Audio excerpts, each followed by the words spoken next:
There's a factory trigger on the HK P30 V3, so double action, single action only, decocker, no thumb safety.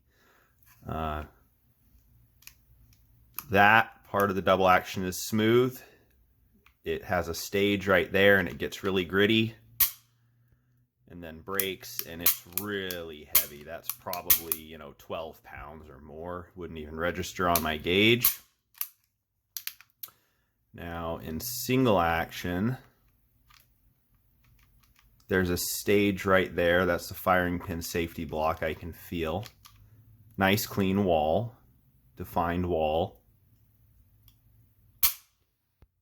Little bit of creep and a crisp break.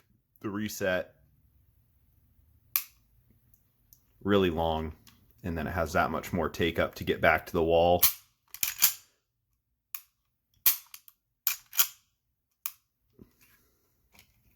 Get the trigger pull gauge on it here, see what it's reading.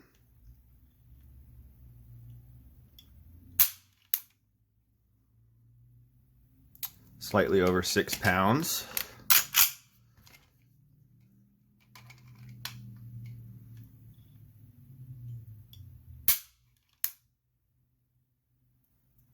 Same again, slightly over 6, almost 6¼ pounds. So that's factory trigger. That's what we got. It's probably 300 rounds for this pistol at this point, maybe 250. So it certainly probably would smooth out with more firing.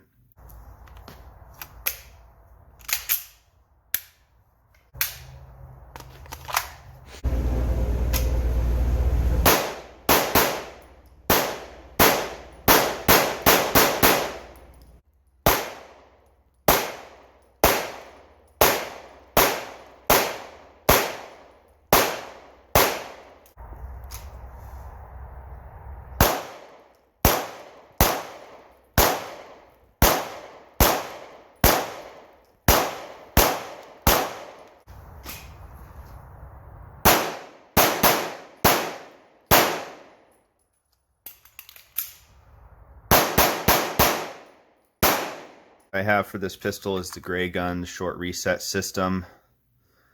It does have a little spring in there, which is the firing pin block safety spring.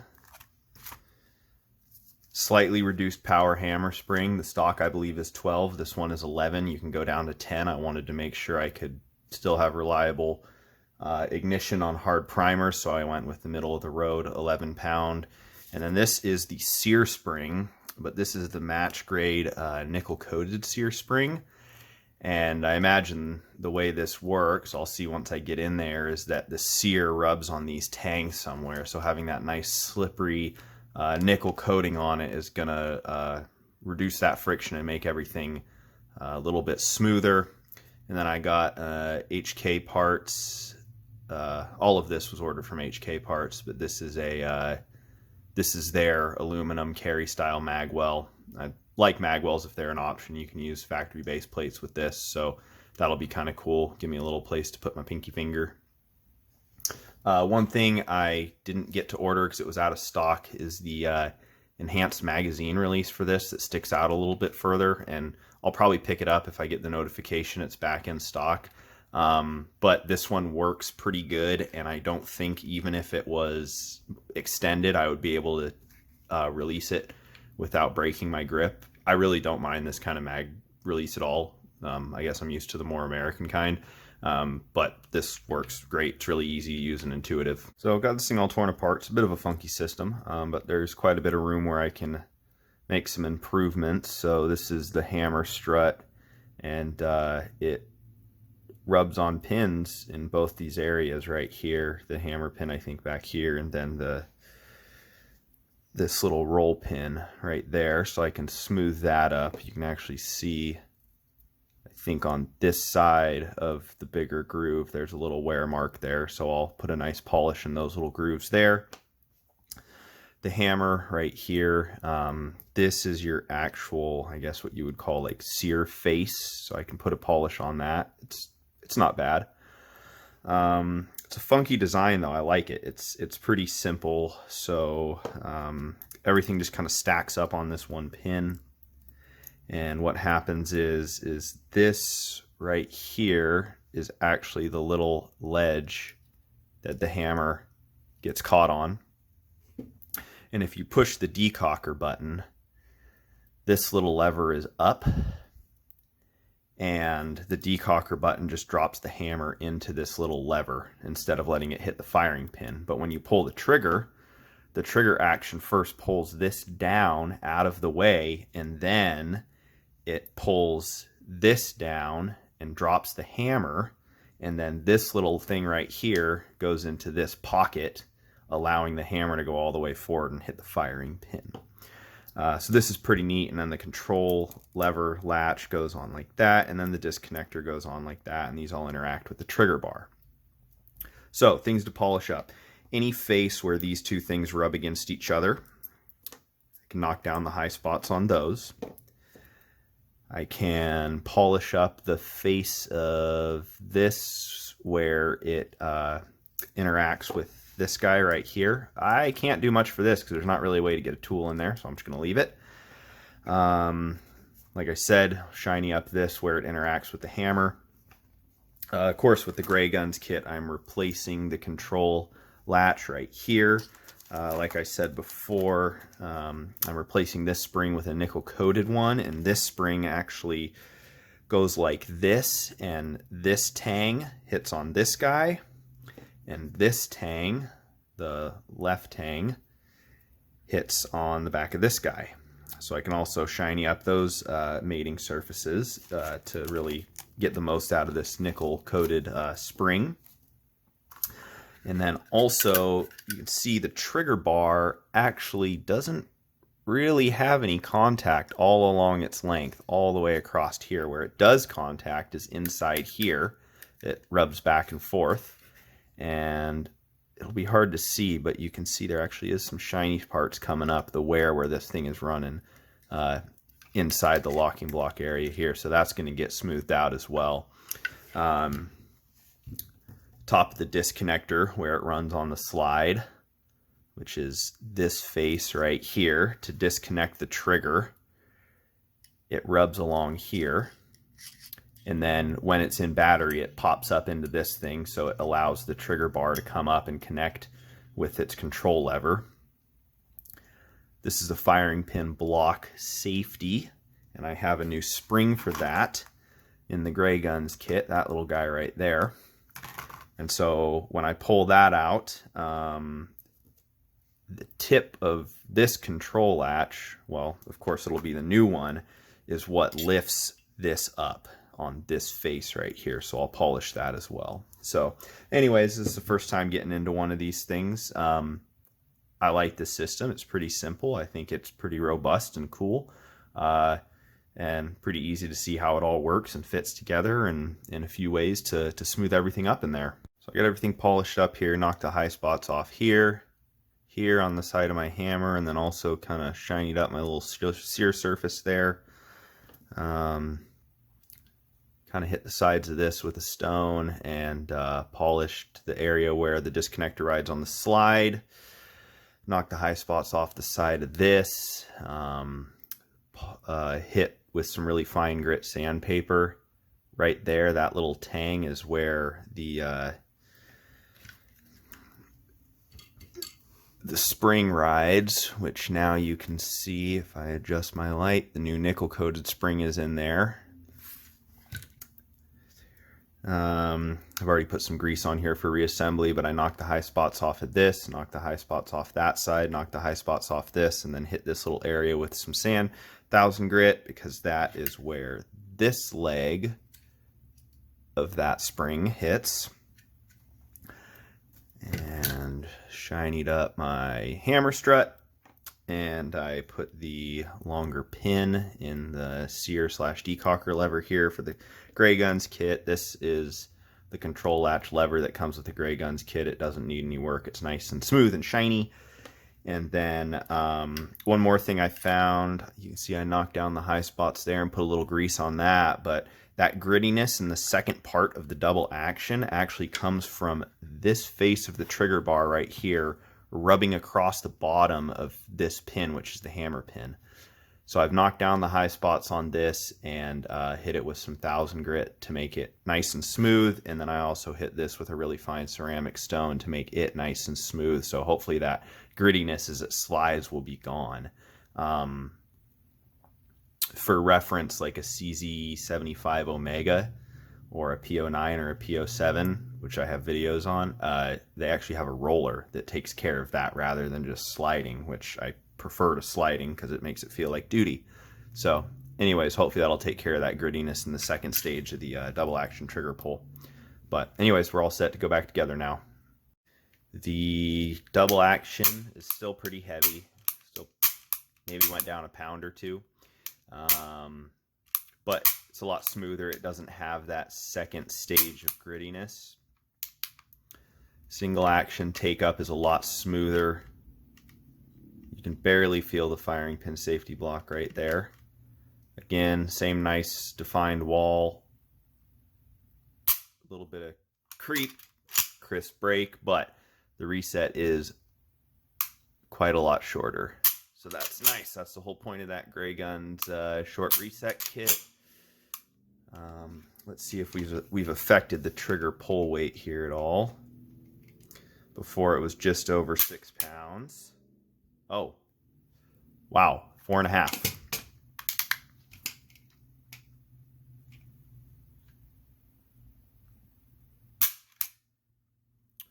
Four and a half again on the money. So we dropped like £1.75 pounds of trigger pull weight. It does feel a heck of a lot better. Pretty happy with that. That was a little bit of a pain of an install, and then I took some time in there polishing things up, but turned out really good. This is a pretty sweet gun. I really do like it. It just feels, you know, really bomb-proof, durable, reliable, as is the reputation with HK. I didn't necessarily expect to get a super nice trigger out of it, but this is really good. This should be a lot more shootable. Wanted to stop here and show the hilariously horrible fit of this Magwell. So it goes over the front little flare of the grip, and then the backstrap pin holds it in place. Nice and loose. It also takes your ability away to strip magazines. Look at the gap between the sides there. Look at the gap on the back. Look at the gap in the front. Nice and loose. And also, that doesn't funnel your mags. Where's the magazine? All that's going to do is make the magazine hang up right there on that ledge. So anyways, I'll be returning this hunk of crap, get my $53 back. What a joke. Well, I kind of thought I was done with this, but the Magwell from HKParts fit so poorly, I designed and 3D printed my own, kind of like out of spite. In all fairness, I kind of want to, you know, point out that with this gun, when the magazines go in, this actually sticks out right here, a little bit proud of the grip, you can see. So it's really hard to make a Magwell that will adequately funnel the magazine in without having this ledge right here. In fact, you can't do it because the magazine comes all the way out to the edge of the grip. I know why they did this. Obviously, it's so they can have these little cuts so you can strip your magazine right here. That makes a lot of sense. I get that. But the thing about the HKParts Magwell is that it had a, you know, a concave radius coming into this, so it actually made a worse ledge to catch on rather than having something coming in at an angle that would kind of, you know, divert the front of the magazine away from that ledge into the center. So to be fair to the HKParts Magwell, it had a, you know, big gap on the back right here, and they did that to accommodate different back straps. Fair enough. They're not going to get, you know, you're not going to be able to design something for this pistol that really gets around the fact that you're going to have this ledge here where the magazine goes. So that's also fair. The machining was really great. The finish on it was great. But it had such a poor fit right here and a poor fit on these sides. There was like a millimeter gap on each side. No matter what backstrap you have, this does not change. The only thing that changes is back here. So I would have accepted, you know, the wraparound back here to be off, and it was, and that's fine. But around here, the fit was so poor, it was awful, and it was wobbly. It didn't fit tight in here. And it came up and was so thick right here where your pinky is that it just squished your pinky up really bad. So in any case, that's been returned. And I designed my own kind of out of spite. And I really like it. And, you know, you lose your ability to strip magazines, which is fine. I don't carry this gun for self-defense or anything like that. So with this, it fits very tight up here. No wiggle, no movement, no gaps right here along the sides. And instead of the radius that goes like this, it has a slope that goes in. So actually it kind of pushes that magazine away from this ledge.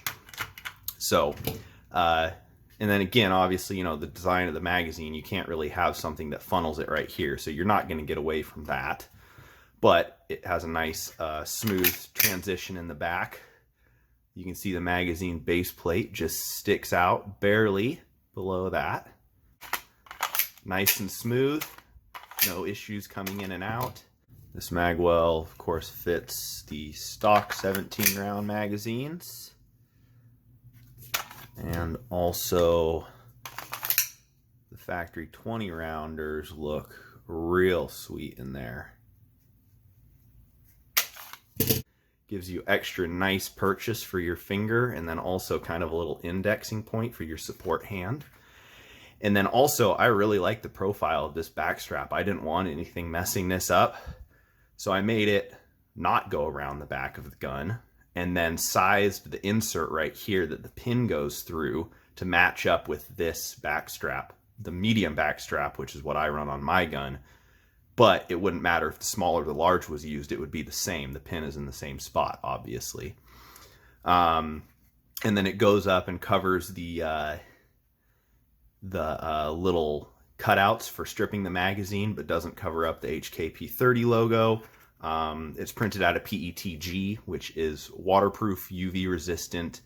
It's pretty tough stuff. It's also very resistant to ozone, so it's not going to degrade or become brittle with UV or exposure to the atmosphere. And this, you know, I think I, you know, kind of caught some of the lines there good going up into that finger groove as well. My cost on this mag, the filament, is like 13 cents.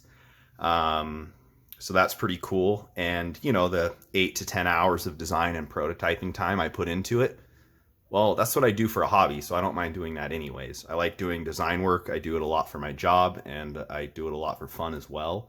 You know, to say another thing about that HKParts Magwell, it's machined out of aluminum. I am very, very aware of the differences of conventional subtractive manufacturing versus additive manufacturing. I have to design for both. I understand the intricacies of designing for both and what you can and can't do for subtractive versus additive manufacturing. Even keeping that in mind, the HKParts one was poorly executed, in my opinion. So anyways, you know, this is polymer Magwell, polymer one of these. This stuff is pretty strong. I'm going to run it on this gun. I'm going to beat the hell out of it. If I break it, I'll print another one for 13 cents in an hour, you know.